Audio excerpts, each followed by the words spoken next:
Hi all welcome to Crickarena. ഇത്തവണത്തെ IPL RCBയെ സംബന്ധിച്ചിടത്തോളം ഒരു പുതിയ തുടക്കമാണ്. ടീമിനകത്ത് കാര്യമായ അഴിച്ചുപണികളൊക്കെ അവർ നടത്തിയിട്ടുണ്ട് എന്ന് പറയുമ്പോൾ കേവലം 3 താരങ്ങളെ മാത്രമായിരുന്നു അവർ നിലനിർത്തിയിരുന്നത്. പിന്നീട് ഒരു പിടി മികച്ച താരങ്ങളെ ലേലത്തിൽ സ്വന്തമാക്കുകയും ചെയ്തു. മാത്രമല്ല പുതിയ ഒരു ക്യാപ്റ്റന് കീഴിലാണ് RCB ഇത്തവണ കളിക്കുക. പുതിയ ക്യാപ്റ്റൻ ആയിക്കൊണ്ട് രജത് പട്ടിദാർ ഇപ്പോൾ ചുമതലയേറ്റിട്ടുണ്ട് എന്നുള്ളതാണ്.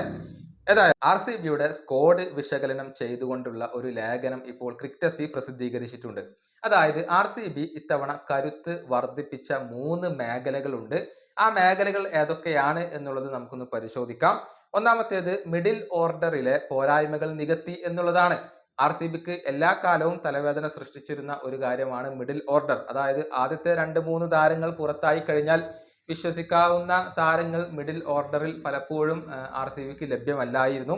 പക്ഷെ ഇത്തവണ ആ ഒരു ഡിപ്പാർട്ട്മെന്റ് അവർ ശക്തിപ്പെടുത്തിയിട്ടുണ്ട്. Liam Livingstone, Jacob Bethell, Tim David തുടങ്ങിയ പവർ ഹിറ്റർമാരെ ഇപ്പോൾ കൊണ്ടുവരാൻ RCBക്ക് കഴിഞ്ഞിട്ടുണ്ട്. അത് അവർക്ക് പോസിറ്റീവായ ഒരു കാര്യമാണ്. ഇനി രണ്ടാമത്തെ കാര്യം, വളരെ എക്സ്പ്ലോസീവായ ഒരു ഓപ്പണിംഗ് ജോഡി ലഭിച്ചു എന്നുള്ളതാണ്. എടുത്തു പറയേണ്ടത് ഫിൽസാൾട്ടിന്റെ സാന്നിധ്യം തന്നെയാണ്. കഴിഞ്ഞ IPLൽ മികച്ച പ്രകടനം കൊൽക്കത്ത നൈറ്റ് റൈഡേഴ്സിന് വേണ്ടി പുറത്തെടുത്തിട്ടുള്ള ഒരു താരമാണ് ഫിൽസാൾട്ട്. വലിയ ഒരു തുക നൽകിക്കൊണ്ട് തന്നെയാണ് അദ്ദേഹത്തെ RCB ഇപ്പോൾ സ്വന്തമാക്കിയിട്ടുള്ളത്. അദ്ദേഹത്തോടൊപ്പം വിരാട് കോഹ്ലി ആയിരിക്കും ഓപ്പൺ ചെയ്യുക. വേണമെങ്കിൽ ദേവദത്ത് പടിക്കലിനെ അവിടെ ബാക്കപ്പ് ഓപ്ഷൻ ആയിക്കൊണ്ട് ഉപയോഗപ്പെടുത്താവുന്നതാണ്. ഇനി മൂന്നാമത്തെ കാര്യം, അത് വളരെയധികം ഡെപ്ത് ഉള്ള ഓൾറൗണ്ടർമാർ ടീമിനകത്ത് ഉണ്ട് എന്നുള്ളതാണ്.